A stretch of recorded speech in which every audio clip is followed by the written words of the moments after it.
Trailer Trashed Podcast. Okay, welcome back to a special episode of the Trailer Trash Podcast. My name's Dylan. And I'm Johnny.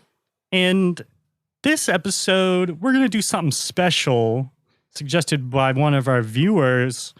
Shout out Lexi.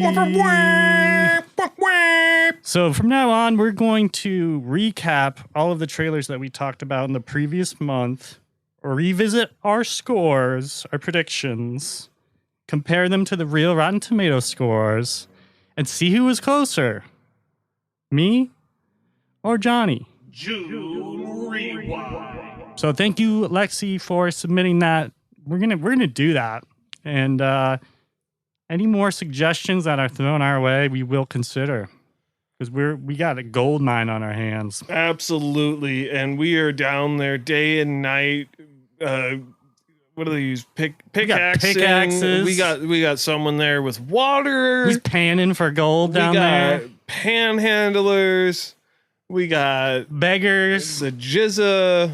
The RZA. On the radio.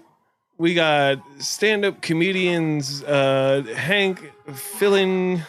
If you've never heard of Hank Filling, check him out. It might be a brand of pie filling. Now that I'm thinking about it. Oh. Hank Filling. Yeah. Are you feeling it yet? Yes, I am. Oh, boy. Okay, so let's get into Bridehard and Megan 2.0. All right. So we started out with our predictions for... We were only making predictions for the critics' score, correct? Yeah, we do look at the audience score to get another piece of the puzzle. Yep. Another piece of the Hank Filling pie. Yeah. Hank Filling Jr. So what was your score for... For Bridehard? Yeah, what were the scores? I said 48, which is looking a little bit high. Okay. And you said 37. Right. And I think that's pretty good. Respectable. Yeah. I think that's respectable. We didn't think it would be god-awful. 37 is still pretty low. But let's check it out and see what Rotten Tomatoes and all those film reviewers thought about Bridehard. And they put this in a dumpster, let it on fire, rolled it down the street into oncoming traffic, my God. hoping they would hurt someone by giving it a 17. What? Yeah. Oh my God. Yeah, that's 17 above 0. If you take those 17 away, that's basically a 0. True. That's really close to 0. Yeah. 17 points away from 0. Yeah. Sheesh. Yeah. I'm a little surprised, but at the same time, I'm like... It was a chick flick. Okay, well, you can't just say that. You can't just say Well, that's why we rated all-encompassing. it too high. We were like, it's a chick flick. Chick It's not flicks are made for great. us. I know, but But not this one. hard to be objective when you're like, it's a Rebel Wilson movie. She's probably going to be annoying. She's kind of run her course in Hollywood. I disagree. I think what she needs to do is kind of do what Melissa McCarthy did and shift into more dramatic roles and then sprinkle in comedy as well. I don't know if she can do that. I would love to see her try. I'd love that too.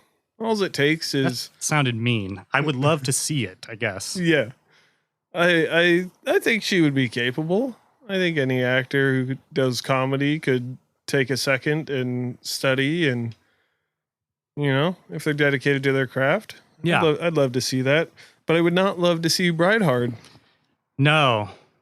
I will put this on the back burner of my mind and hopefully not think about it again.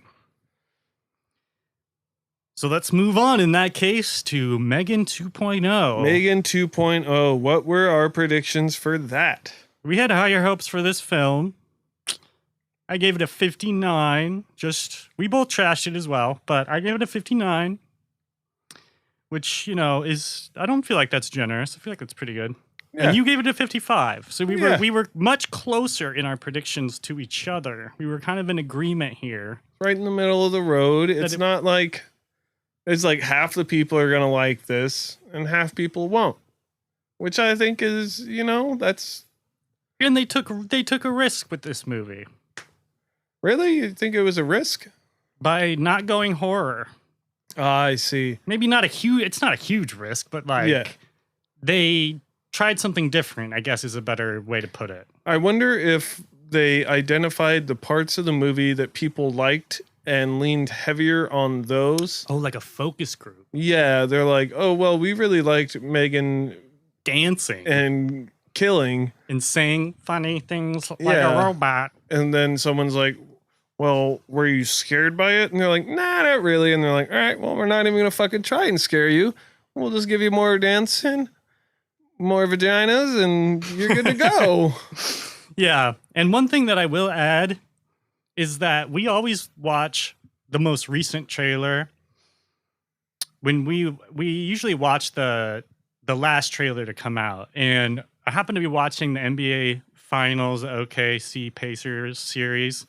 And a commercial came on for Megan 2.0. And it was much more horror oriented. Like it was a horror trailer. Really? And I realized that we got a whole different view of this movie than potentially some other people did.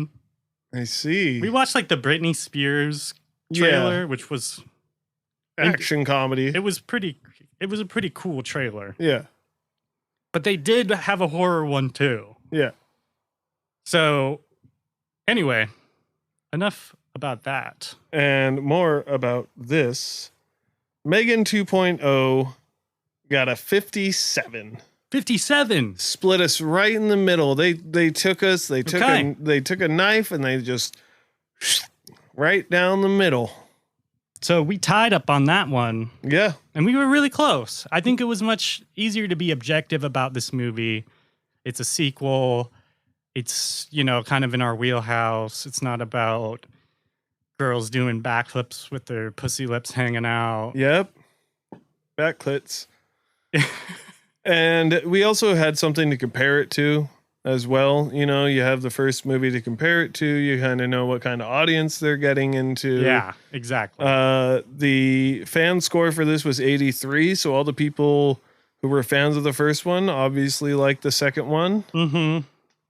It's always a strong indicator. Yeah, I definitely think so. So for Megan 2.0, a 57, my favorite number, and 83. Yeah. Just fucking no one's favorite number. Who would like that? I don't know. Probably a fucking robot. Yeah. Or a man bot.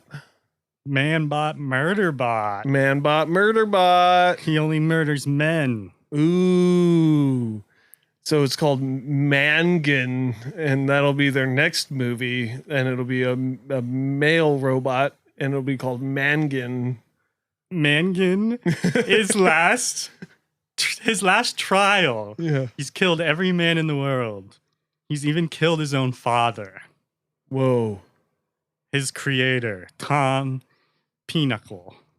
But then he has to kill himself because he is the Mangan. He is the Mangan, and it's just like it's very pensive and psychological, and there's like introspective, very introspective, philosophical. Is he a man? Because he's a bot. He has to question. A lot of mirror shots. A lot of like the mirror's cracked when he looks. Yeah, he looks in a puddle, and he's like, "What am I doing? Am I really a man hater, or was I programmed this way?" Yeah, and he's like, "What's with the gen? Is it for generation? I don't understand. Is it Mandy Patinkin?" And what do women think of him in this universe? Well, they're very much divided. Yeah. A lot of them love it. A lot of them miss the men. So like 57%? Yeah. Not quite split down the middle, but it's not unanimous, but it's pretty much it's pretty manimous. Split decision. So yeah, just to recap, Jonny got closer on Bridehard. We split exactly in the middle on Megan 2.0. And then in May, Minecraft movie scored 48%, which was closer to Dylan. Yep. Can't remember what I said it would be, but it was closer. Yeah. Yeah. And so we are at a deadlock, 3 movies in, and we got plenty of more coming. We will have 4 episodes on our next rewind, all of July. Tune in, check out the ones that we have now for upcoming movies in July, like Jurassic World and Superman. Those are going to be on our next recap because those aren't out yet. Yep. And later in the month, we'll have Eddington, Fantastic Four. Eddington will be up next. If you're interested in our analysis and musings on Eddington, coming up next. That's right. And once again, for Trailer Trash, I'm Johnny. And I'm Dylan. You all stay trashy. That's a wrap. And you just got trashed.